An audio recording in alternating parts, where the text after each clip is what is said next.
Sa number 9, may pagsaka kag may pagnubo ang presyo sa produkto petrolyo sa Martes. LPG na talana naman mag-rollback. Yara sa gihapon sa State of Energy Emergency ang Pilipinas, gani ang Department of Energy ang nagadikta sa mangin presyo sa produkto petrolyo base sa ilaman nga computation, pero para sa Martes pwede magnubo kag pwede magsaka ang bili sa produkto petrolyo.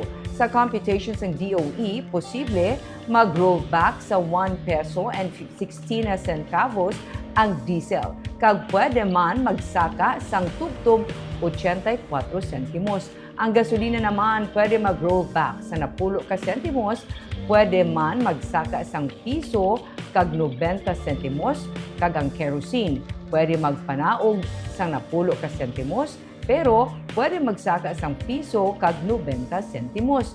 Inibisan pa nga sa world market, nag-rollback sa masobra sa piso ang mga produkto petrolyo. Sunod sa kay DOE Secretary Sharon Garin, ini ang average computation nila para sa tanan.